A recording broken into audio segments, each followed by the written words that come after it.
I welcome you all to the third session from a series of 7 sessions being organized by the Chamber of Commerce together with the Family Business Office and Malta Enterprise as training sessions for family businesses. This third session will be about governance structures of family businesses. Corporate governance is a very important subject when it comes to family businesses. We are not speaking here about just corporate governance when it comes to corporate governance when it comes to businesses that are of a certain size, but really and truly corporate governance is important for family businesses of any size, obviously in different ways, in different levels, in different shapes and forms, but it is very important that we have strong corporate governance across the whole spectrum of family businesses. Why governance? Well, governance is the medium, the platform whereby we can create a balance between, on the one hand, controlling the matters that need to be controlled by family business owners, but on the other hand, delegating responsibility towards those that are on a day-to-day basis operating into the business. This obviously to create a system whereby there are on one hand checks and balances, but on the other hand there are allowances for better decision making. I many times meet family businesses who are small and have functioned well in some form or another under an informal decision-making process. And some may think that having formal governance is, an unnecessary nicety. However, as companies succeed and grow, many a times they do not grow their corporate governance accordingly. And that means that they are not equipped to face the difficulties which become more complex and that become many a times too big for any one person or a small group of persons to have all those decisions done by themselves and, more importantly, done well.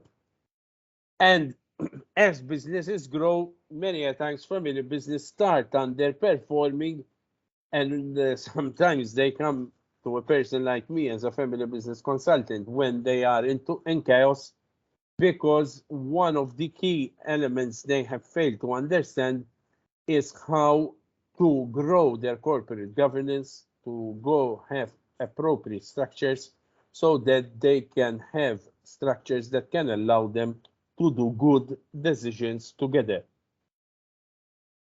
And here I would like to present you with a model I am very close to my heart, which I call the 4-room model, which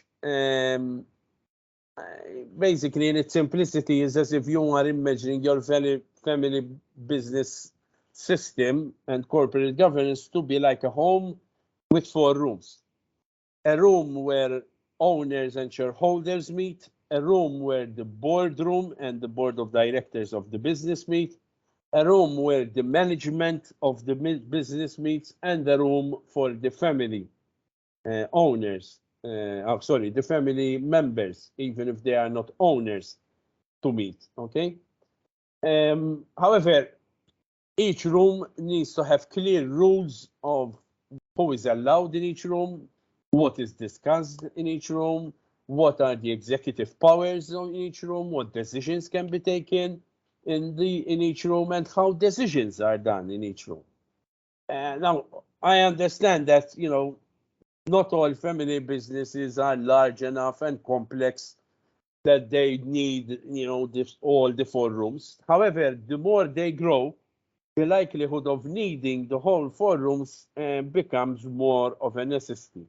However, even if your business is not big enough to warrant the whole 4 rooms, you can have a watered-down corporate governance model with less rooms, but the principles that emanate from each of these rooms would be covered by a smaller subset of rooms. So the principles of boundaries, of seriousness, of checks and balances that emanate from these four rooms are applicable to any family business of any size. When we speak about governance and when we speak about corporate governance in family business, especially when we focus and what we are mainly interested in, how to improve governance in family business, we should be focusing on two areas. First, the structures of corporate governance. Which rooms from the four rooms I have outlined to you will you create? And which decisions are you going to take in which room? And then the processes, because it's not just creating the rooms. The rooms need to be integrated. So how will the decisions and communications done and discussions taken in different rooms come together? And how will the rooms communicate with each other in order to have harmony at the end of the day and to have one coherent, well-governed family business?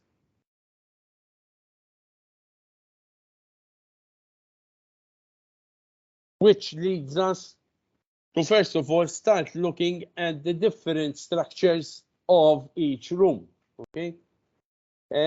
Obviously, the first room is the owner room, the shareholders room. This is a very important room because in this room, a lot of important strategic and even more than strategic, I mean, it is a room that takes very fundamental decisions that are likely to shape the business for many years in the future. What decisions are these? I mean, what are the decisions that should be taken in the owner room? And here I'm listing a few, but defining whether the ownership is looking at selling the business or transferring to the next generation, or whether the ownership groups allows for the business to be sold out or not. Having the final call on very big strategic decision, where, like for example, whether to list the company, whether to go public, or whether to take debt, or whether to sell the company. Setting, this is a very important key decision, setting the goals, and we will see it later on, that define success. What is success for the ownership? Is profit maximization success? Is having as much as possible family members employed in the business success? What is success for the family ownership? Thinking about how to elect and deciding how to elect members, board members to the board of directors. How are we going to elect them? Should we only elect family members to the board of directors, or can capable non-family members, independent members be also elected?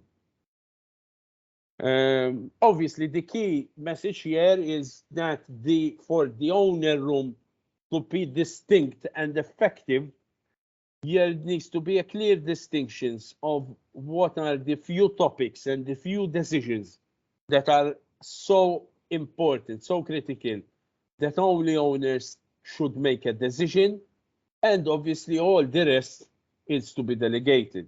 Many times I attend sometimes businesses that have those owner rooms, but they tend to shift into discussing operational things, okay? Which should be discussed not even at the board of directors level, but in a management meeting, some 2 rooms away, but they end up being discussed in the ownership room, which is obviously a key problem. Because these should not be discussed in this room, and many times they are being discussed, taking space for other important matters that should be discussed in this room, some of which I have listed already. So obviously, who should be in the room? I mean, obviously, the current owners of the business are the core members, the main members of this room. Future owners, especially when we're thinking about succession planning, can be invited in this room to be part of discussion and to start understanding how certain decisions and rationale, it's part of their training almost, is being taken.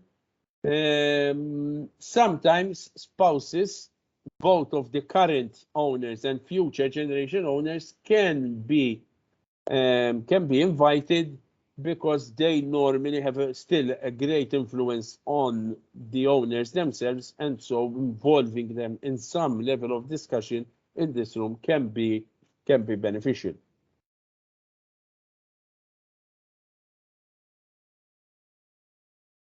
It's important to understand also how this room can work. How are decisions taken here? Are they based by vote, and so by how much shareholding each owner has? Are decisions taken by voice, and so by the personality, by the convincing ability of each shareholder, of each owner?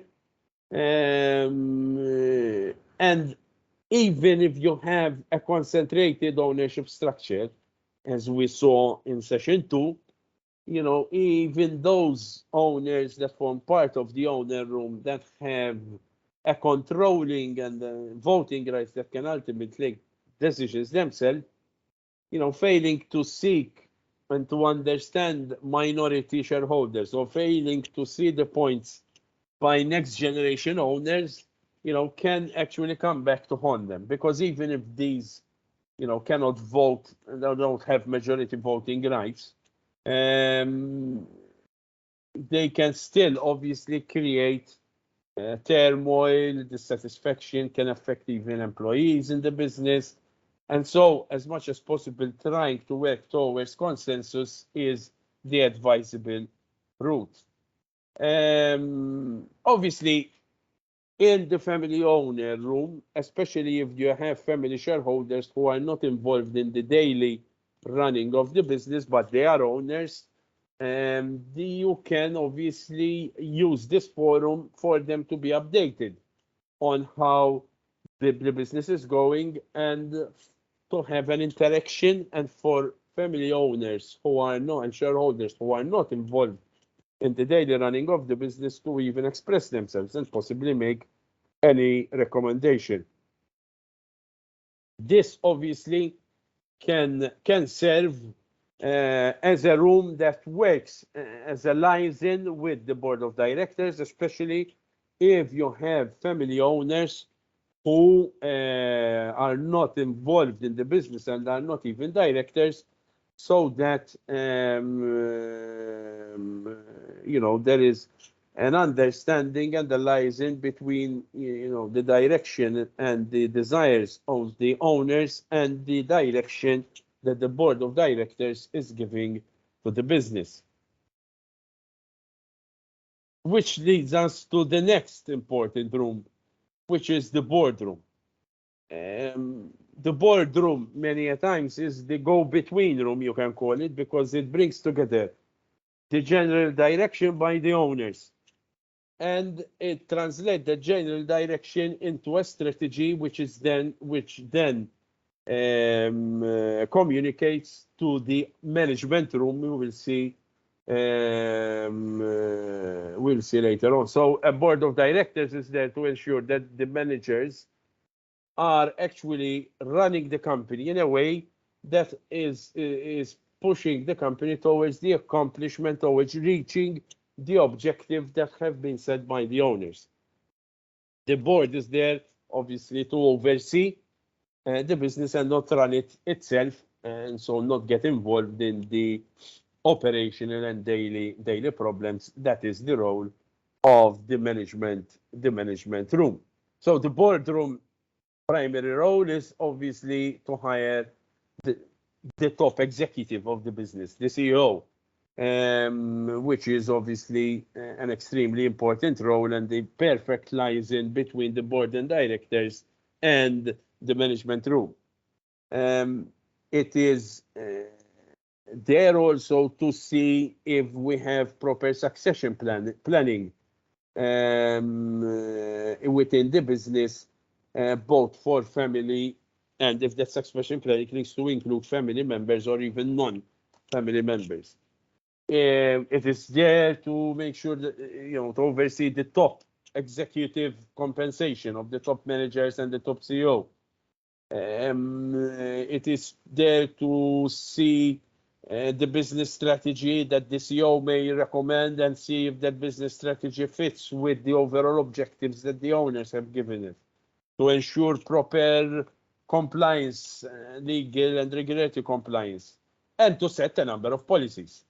One of the most important them is the annual dividends policy, and see that it is in line with the policies set in the owner rooms, and that it is also in line with the business performance. Because if there is problems because the owners would like a certain dividend policy, but the business performance does not allow to have that type of dividend policy, the board of directors needs to align the differences there and make sure that we, and at the end of the day, come up with a dividend policy that is beneficial to the business, especially if the business is passing through particular circumstances.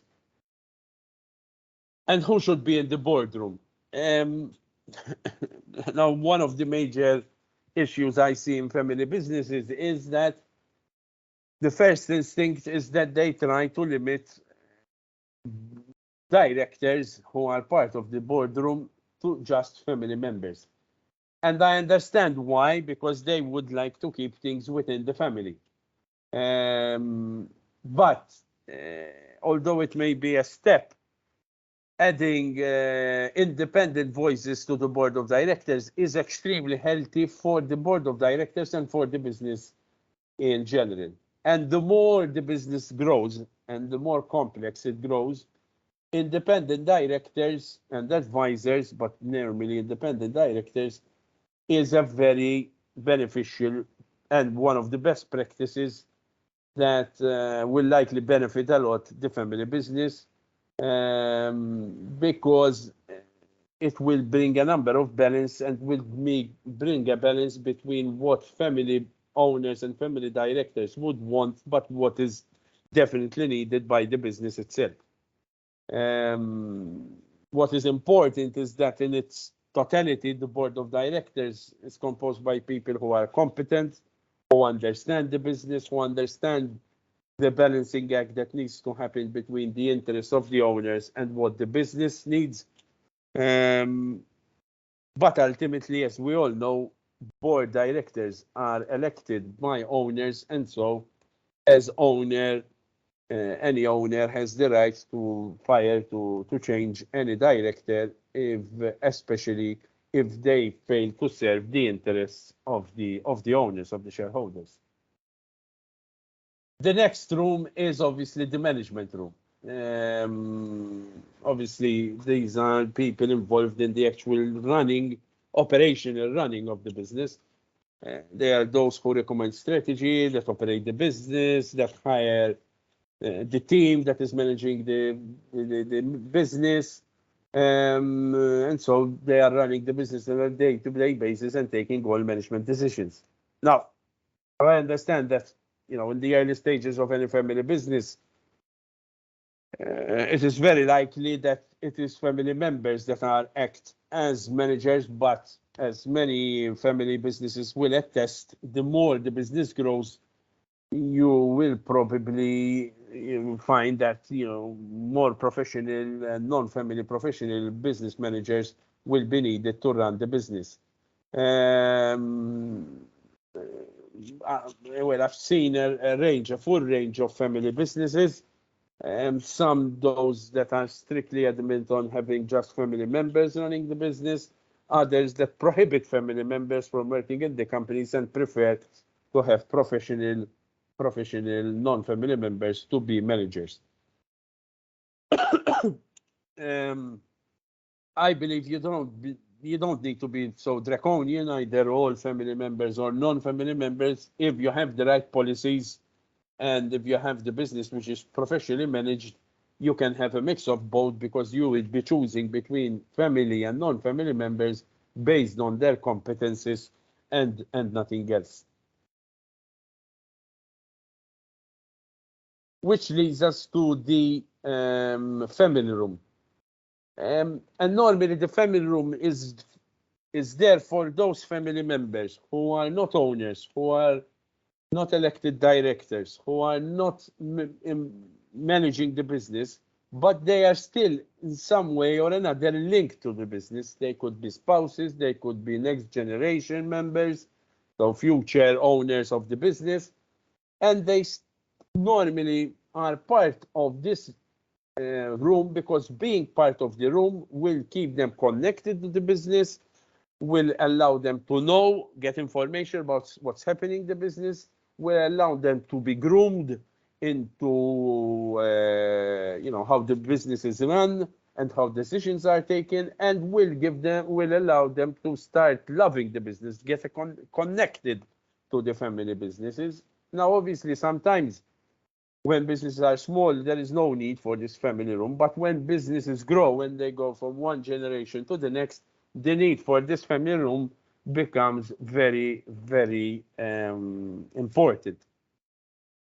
Normally, these rooms, family rooms, do not have executive powers, but they are there so that there can be healthy communication between the family that are not involved in the business and are not directors, managers, or owners, and the rest that are there to help the next generation to be groomed, and they are there so that there are any things that are not being understood, they could be clarified, and then at the end of the day, they are there to make sure that the communication is healthy enough, that there is family unity at the end of the day, between those that have a role in the business and those that don't have any role, at least now, but they could have a role in the foreseeable future. Um, to be honest, any family member who is linked to the business and is of a certain age could possibly be part of the family room, depending on what your family decides to be family. How much it wants it to be extended. What is important is that obviously these family rooms, why they have distinct roles and they have distinct members and distinct decision powers, that they do not remain aloof, but they are integrated, because what is decided in one area in one room is likely to affect other rooms, and that this level of coordination is important. So it is important, for example, that when key decisions are taken, the rooms communicate with each other. First of all, it is important that we understand what decisions can be taken in what room. Okay, as I'm trying to outline in this decision authority matrix. I mean, the owner council has the authority to decide the obviously the board members and to select the board members, but then approves all the rest. I mean, it is the board that recommends, for example, to the owner council or to the owner room, if they want to buy or sell part of the business, what annual dividends they will pay out, if they need to hire and fire a CEO. The decision is taken by the board, but then is approved by the owner rooms. Whilst obviously, as you can see, a major sale or acquisition, what dividends to be paid out, whether we need to raise, we're going public raising equity or taking debt, or whether we're going to hire and fire a CEO, the decision is taken by the board, which is then approved by the owners.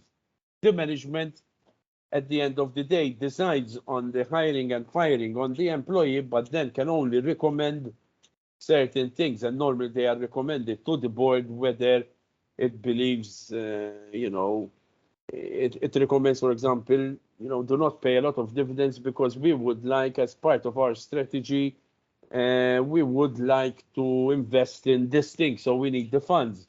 It can recommend that in order to pursue a certain strategy, it wants to, it needs to take certain debt. But obviously, that is recommended to the board, and then the decision is taken at the board level, which is then sent for approval to the owner's room.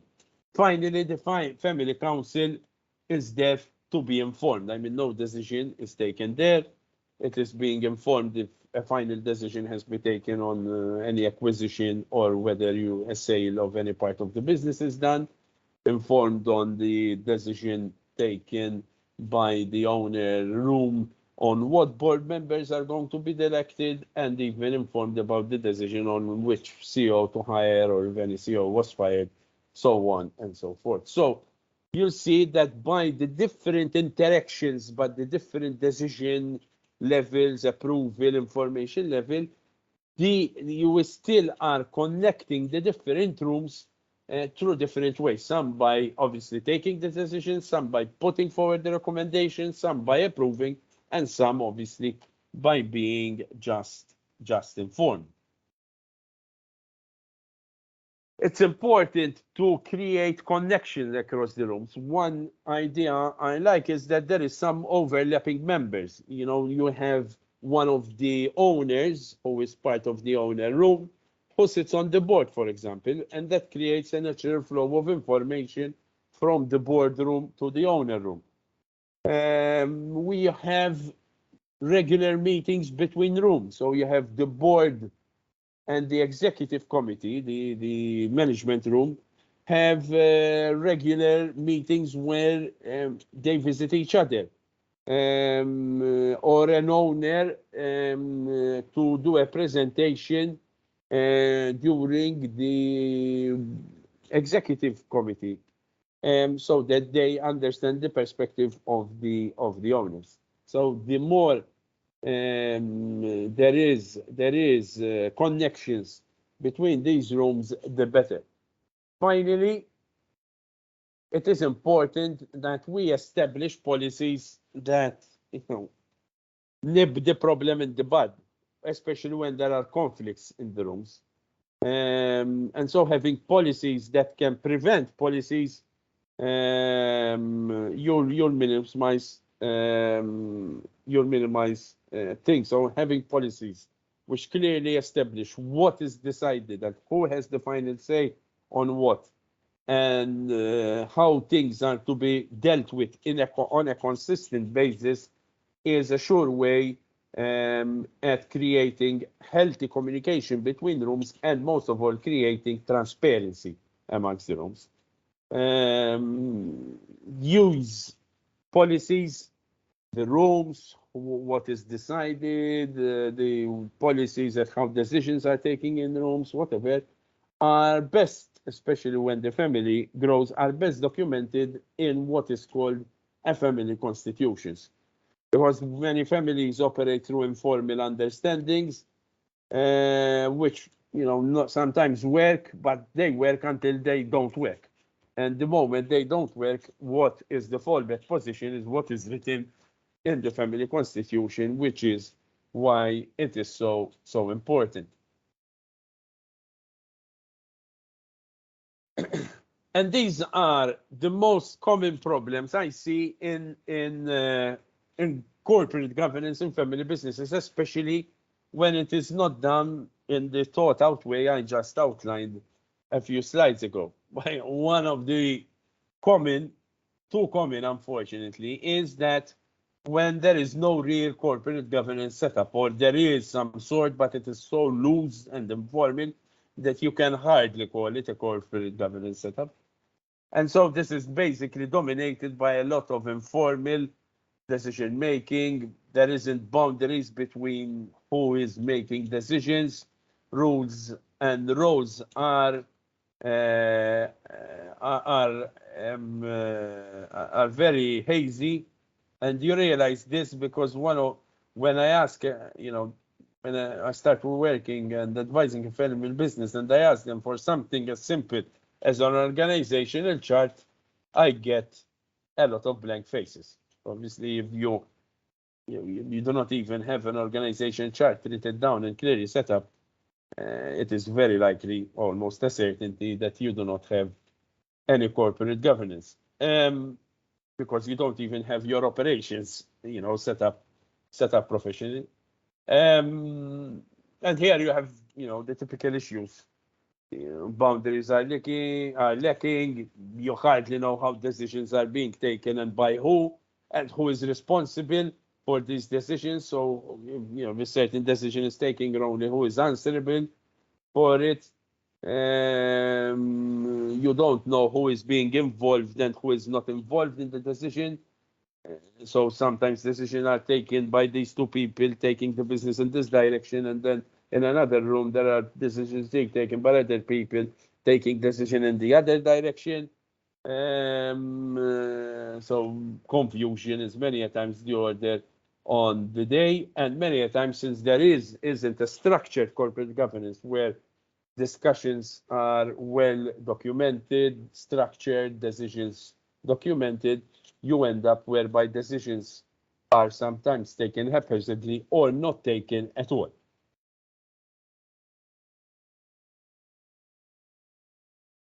This second problem and culture I many a times find in family business is the silo approach. It's very much taken, it very much represents the no setup. But the issue here is that rather than having these informal decisions taken across the company, you end up with having informal decisions taken in different areas and silos. And so you don't have decisions taken across the business. And so especially if you have owners whereby I am taking this part of the business, I'm taking care of this part of the business, and you are taking that part of the business, decisions are taken in silos.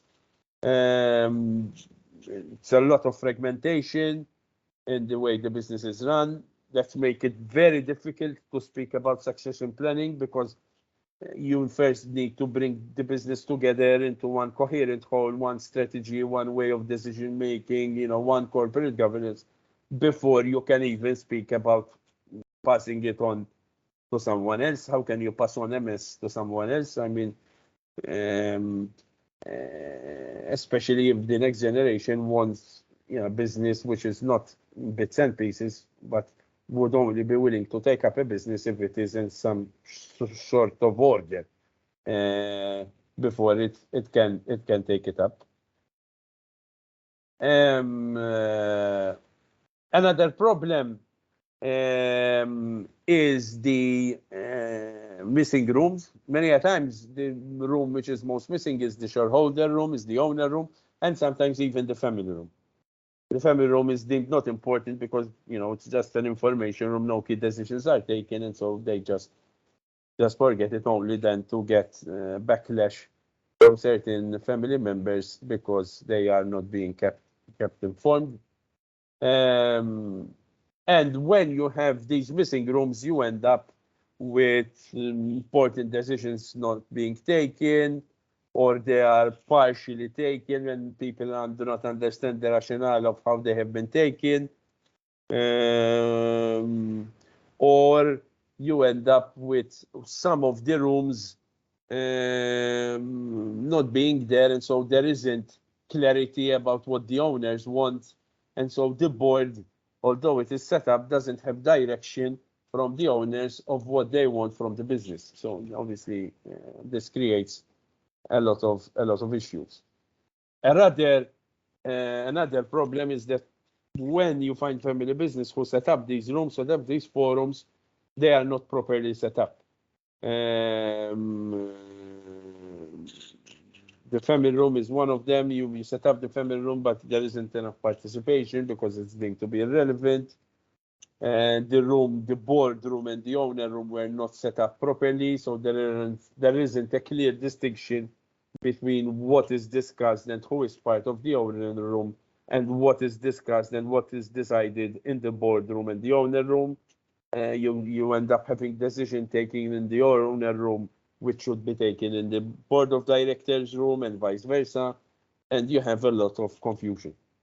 So setting the rules, setting the structures, but making sure that the rules are clear of what is discussed, who should be formed part, and what decision needs to be taken in each room is of pivotal importance.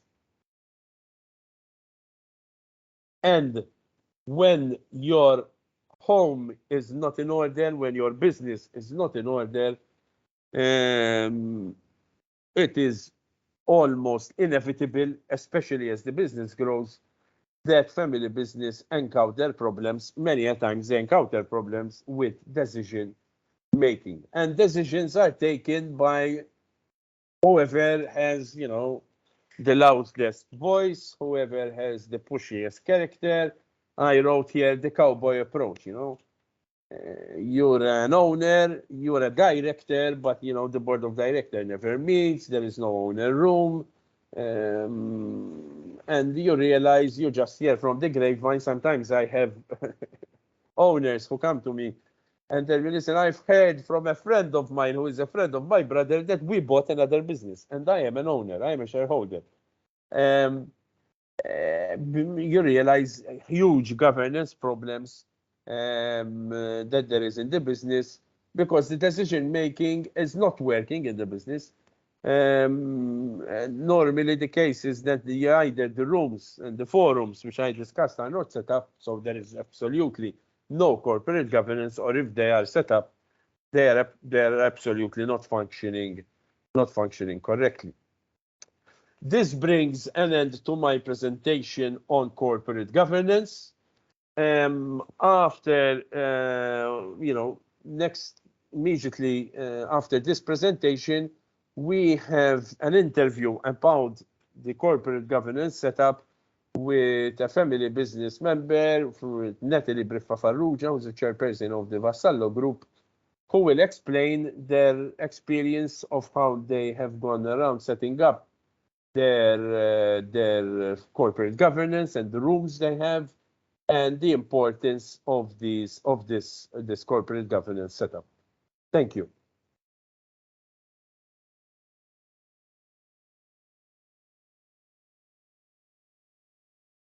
Silvan, I think you presented the rooms very nicely, and I also think of that each and every individual room is very important. With a business company such as ours, I must say that we have all the rooms, and I must say that each and every room is very important. We call the owner's room, we refer to it as the shareholders platform, because there is a platform where we meet as shareholders. The boardroom is obviously where the majority and the biggest part of our business takes place, and that takes most of our time. The management room is essential, that is what runs the business. And the family room is also very important to bring it all together, each and every room is very important. I think it's very essential to know the parameters of where the rooms start and finish, and also the communication and the link and the transition between one room and the other. I highly recommend that these essential elements are part and parcel of the different business models, especially family-run businesses, because I think the structures and policies in place are the fundamental elements that can make a family business the success the owners want it to be.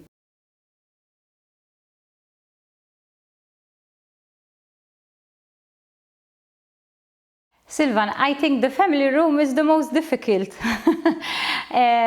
Obviously, because whenever a business is in place, it's run by people. So wherever there are people, it's a very complex thing, and it's much more complex when we're talking about a family business. So obviously there are a lot of different relations, there are a lot of different emotions. So that might be the most critical, the most sensitive. So its due importance is also there. I mean, it's not easy. It's probably, as I said, most of the time it could be the hardest part of the house, but it is essential.